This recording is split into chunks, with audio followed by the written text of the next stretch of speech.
Thanks for coming. I'll tell you what, Gator Nation just continues to surprise. I thought post-Tebow we'd have 11,000 out there. And I even told Johnny Brantley, I said, no one's here to see you, big boy. And then all of a sudden a big crowd shows up. And so very grateful and thankful to Gator Nation and to come out. I've said this, the one built-in advantage we have at Florida is to get game experience in a scrimmage.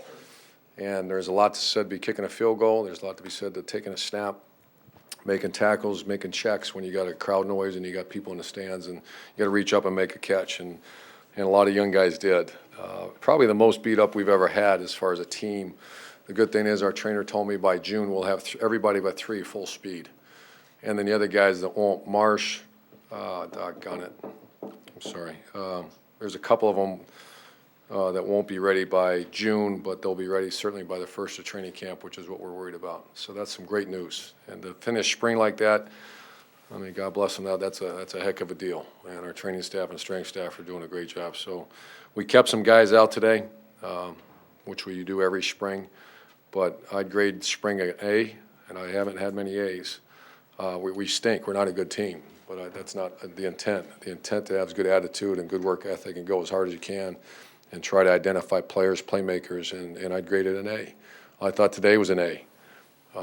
Certainly there was bad snaps, there's this, but once again, there was no winner-loser day today.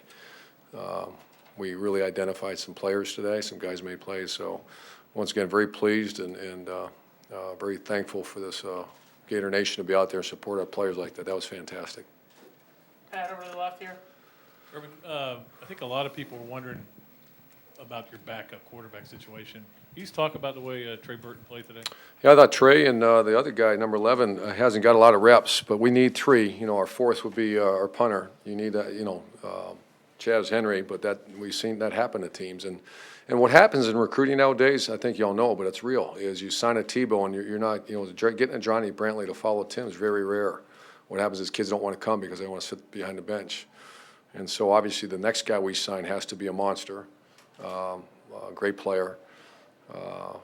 But I thought Trey Burton threw much better than he has all spring. I think Coach Leffler's doing a terrific job with him. They had a great relationship.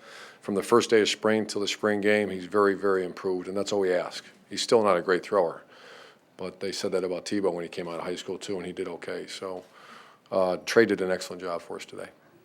The fact that he did it in front of those people, yeah. Tell you something? Yeah, and I go in the huddle and I'm not listening to play because I don't really care about the play. I'm watching his eyes and how and first day of spring, he was typical freshman. And by the end of the spring, he was managing the huddle. You know, throwing the ball is 1/5 of being a quarterback. The other 4 are actually more important. And his first day of spring was not very good. His last day of spring was very good. And I'm talking about management of the huddle. Andy Staples to the right. On that same topic, what is John's next step in his evolution here? John Brantley. Wow, he was good. He was good. And I had Chris Leak. It was great to come back and have him, but he was working. He's out there talking and just around and giving me insight about the team, and I just love Chris Leak, and he played for Florida. But John's got his next step is just the whole leadership. Instead of aw shucks, that kind of guy. It's let's get it done. And I've seen a tremendous growth from when was it, January 2nd until now. Friends up front.